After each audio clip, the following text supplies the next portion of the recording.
Magandang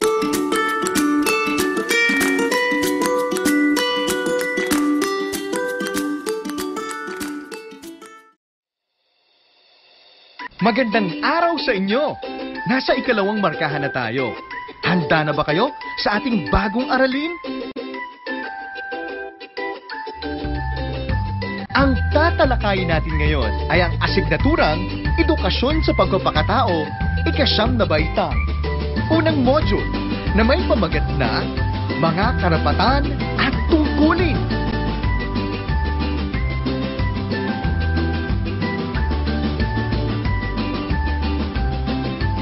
Sa pagtatapos ng aralin sa module na ito, ikaw ay inaasahang una, matutukoy ang mga karapatan at tungkulin ng mga kabataan. Pangalawa, mapapahalagahan ang pagtupad sa bawat tungkulin na kaakibat ng mga karapatan.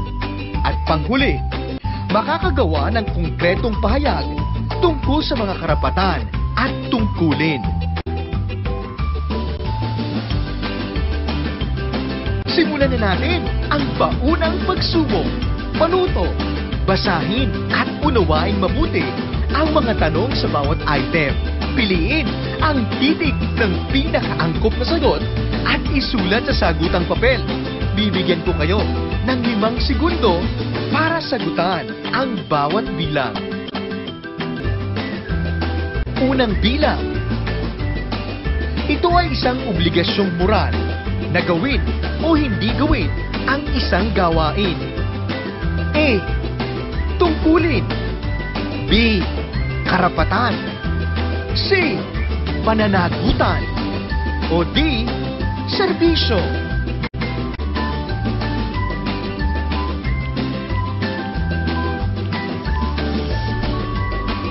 Ang tamang sagot ay A. Tungkulin. Ikalawang bilang. Alin ang batayan ng pagiging pantay ng tao sa kanyang kapwa? A. Kalayaan. B. Kilos loob. C. Karapatan. D. Dignidad.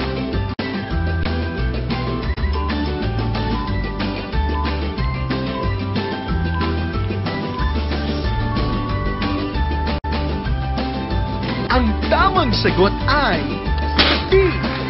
Dignidad. Ikatlong bilang. Anong karapatan ang ipinapakita ng tauhan? Nawala ng hanap buhay si Rolly. Simula nang magbawas ng tauhan ang restaurant na kanyang pinagtatrabahuhan. Simula nang ipatupad ang ECQ sa buong NCR. Ayaw niyang magutom ang kanyang pamilya, kung kaya't naisipan niyang magtinda online. A. Karapatan sa pribadong ari-arian. B. Karapatang mabuhay. C. Karapatang maghanap buhay. D. Karapatang pumunta sa ibang lugar.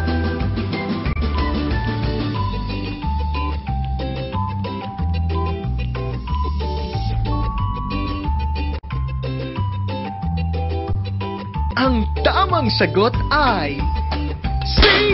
Karapatang maghanap buhay. Ika-4 na bilang. Alin ang hindi nagpapakita ng tungkulin na kaakibat ng karapatan sa buhay? A.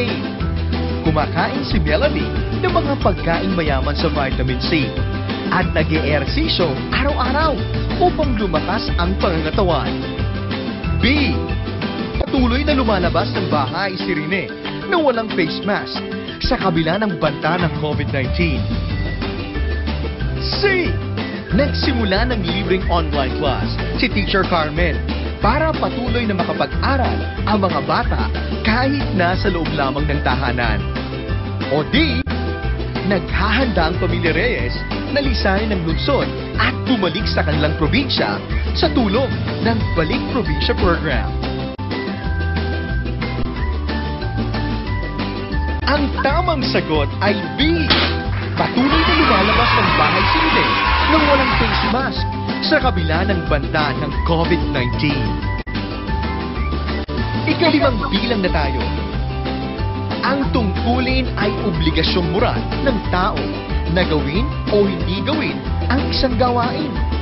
Alin sa sumusunod ang ibig sabihin nito? A.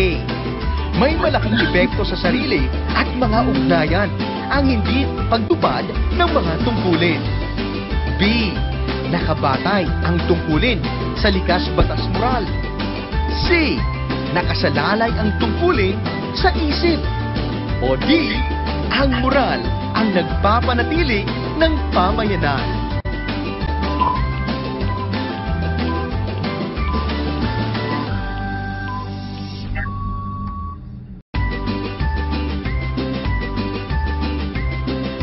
Tamang sagot ay B. Nakabatay ang tungkulin sa likas batas moral. Ilan ang score na nakuha mo? Huwag kang mag-alala kung ito'y mababa dahil paunang pagsubok pa lamang ito. Tiyak ko na marami ka pang matututunan sa bahaging aralin at mga pagsasanay.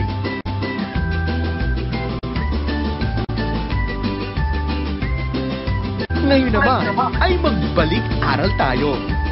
Balikan mo ang natapos mong aralin. Mula dito, hulaan ang salita na ipapakita sa larawan. Isaayos ang mga letra sa kahon.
Tamang sagot ay kabutihan ng lahat.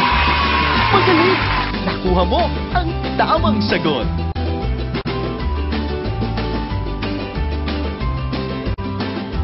Ngayon naman ay dumako na tayo sa bahaging aralin.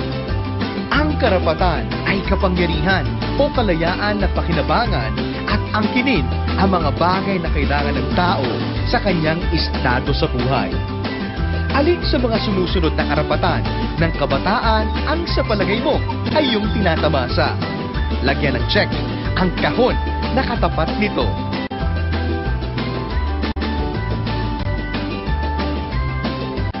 Maisilang at magkaroon ng pangalan. Magkaroon ng tahanan at pamilya. Manirahan sa payapa at tahimik na lugar. Magkaroon ng sapat at aktibong katawan. Mabigyan ng sapat na edukasyon. Mapaunlad ang kakayahan. Mabigyan ng pagkakataong makapaglaro at makapaglibang. Mabigyan ng proteksyon laban sa pang-aabuso, panganib o karahasan. May pagtanggol at matulungan ng pamahalaan. Makapagpahayag ng sariling pananaw.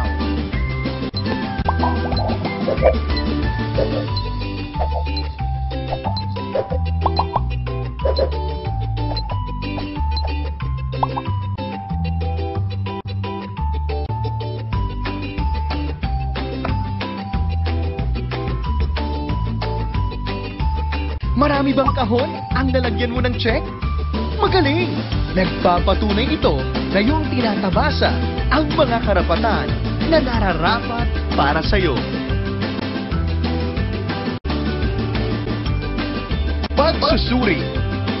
Batay sa mga tinukoy mong karapatang iyong tinatamasa, isulat sa bawat isang karapatan ang sa tingin mo ay kaakibat itong mga tungkulin.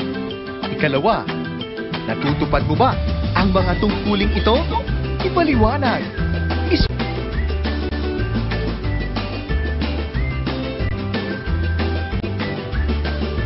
Pagpalapatid ang mga sumusunod na karapatan hindi maaaring maalis sa isang tao o inalienable rights.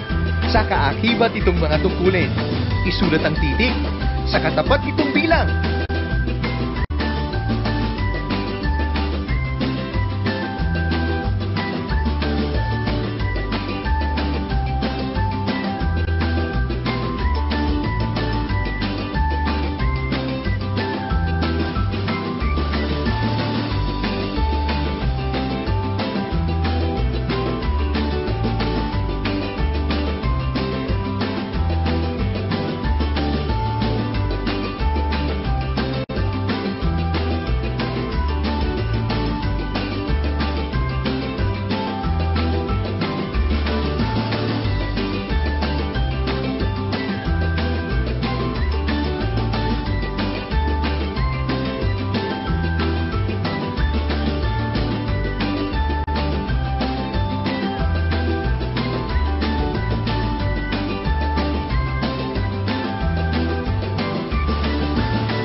Nakuha mo ba ang tamang sagot? Mahusay! Ngayon naman ay sagutin ang mga sumusunod na tanong. Bibigyan kita ng 1 minuto para masagot ito. Isulat sa kwaderno ang iyong tamang sagot. Unang bilang. Ano ang dapat gawin ng tao upang magkaroon ng tunay na kabuluhan, ang karapatan? Pangalawa, bakit moral na gawain ang pagtupad sa tungkulin? Para sa paglalahat, ano ang naunawaan mo sa module na ito? Gamitin ang mga larawan sa ibaba upang mabuo ang mahalagang konsepto tungkol sa karapatan at tungkulin.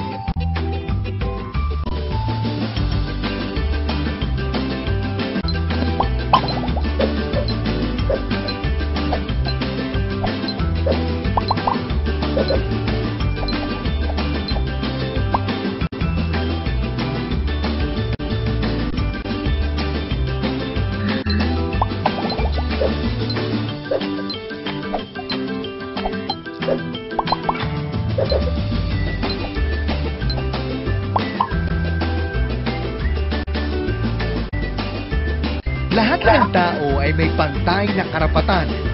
Ang karapatan ay ang kapangyarihang moral na gawin, panghawakan, at angkinin ang mga bagay na kailangan ng tao. Kaisa sa karapatan ng isang tao ang obligasyon o tungkulin sa kanyang kapwa na igalang ito.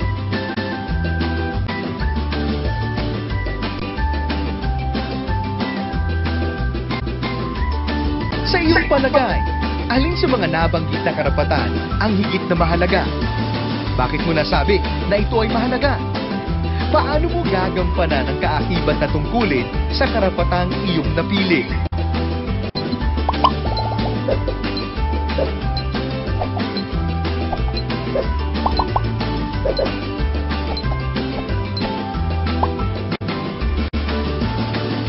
Pinabati kita! Natapos mo ang unang aralin para sa ikalawang markahan. Para mas mapalalim pa ang iyong pangunawa sa mga karapatan at tungkulin, kunin ang iyong learning packets at sagutan ang mga gawain sa gawaing pagsasanay.